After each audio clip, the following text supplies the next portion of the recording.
Alright, let's get real for a second. You've heard it all before, right? Save money, live frugally, be responsible, blah blah blah. But you've also heard, you only live once, so why not enjoy life to the fullest? So which one's the real deal? Should you embrace the minimalist lifestyle and ditch all the luxuries, or go full-on YOLO and splurge on experiences while you're young? Today, we're going to find out which approach actually benefits your wallet. And maybe your happiness too. Stick around, because the truth isn't as straightforward as you think. Let's start with the minimalist lifestyle. If you're on social media, you've definitely seen people living in apartments with barely anything inside, a mattress on the floor, 2 plants, and a single cup for water and coffee. The idea?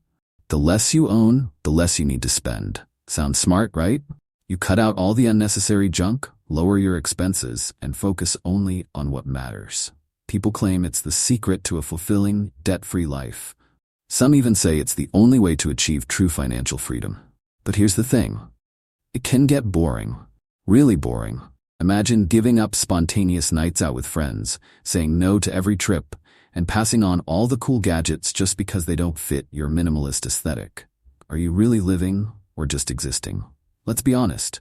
Minimalism is sold as a cure-all for financial problems, but it's not magic. If you're not careful, it could mean sacrificing experiences that make life worth living. And what's the point of a big bank balance if you never spend it on the things you actually want?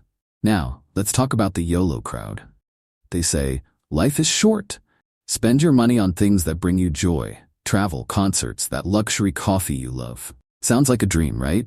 Living for the moment, collecting experiences, making memories. It's an appealing idea for sure. But here's the reality check. You can't just YOLO your way out of paying rent, student loans, or medical bills. And yes, that trip to Bali is probably going to be a blast, but when the credit card bill arrives, not so much. There's a fine line between living your best life and digging yourself a financial grave. Let's face it, YOLO culture often forgets that future you still has to deal with present-use decisions. So, while you're living your best life now, you might just be screwing over your future self. Is that really worth it? So what if I told you, neither lifestyle is perfect? The truth is, minimalism and YOLO aren't opposites. In fact, the best approach might be mixing the two. Here's how you do it. First, figure out your non-negotiables, things that genuinely bring you happiness and value. It could be travel, but maybe not luxury travel. It could be dining out, but not at a Michelin star restaurant every weekend. Find what truly matters to you, and don't feel guilty about spending on it. Then, cut the unnecessary stuff. If you're never actually using that gym membership, cancel it. If your closet is full of clothes you haven't worn in a year, sell them. This way, you're not just saving money for the sake of saving. You're redirecting your funds towards things that actually make you happy. Now, here's a controversial opinion. You can still enjoy life while saving for the future. Radical, right? Think about it this way.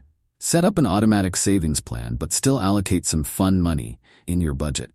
Yes, you can spend on things that don't strictly add value, but you'll do it consciously, with limits. This is how you live for today and plan for tomorrow. Here's the kicker. Financial happiness isn't about having the most money or the most stuff. It's about having the freedom to choose what you want to spend your money on. Whether that's a minimalist apartment or a night out at the club, it's your decision. Just make sure it's a conscious one. Remember, money is a tool. It's not the goal. The goal is to live a life that's worth living, on your own terms. Minimalism might help you save, and YOLO might help you enjoy, but balance is where the magic happens. So don't fall for the hype.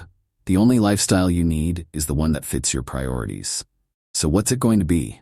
Will you keep sacrificing fun for the sake of saving every penny? Or will you spend like there's no tomorrow? Or better yet, will you find that sweet spot where you're truly happy?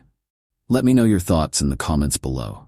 And if you're still confused, hit that subscribe button, because we'll keep diving into topics that challenge how you think about money, life, and happiness. Thanks for watching, and remember, live well, but also plan well. See you in the next one.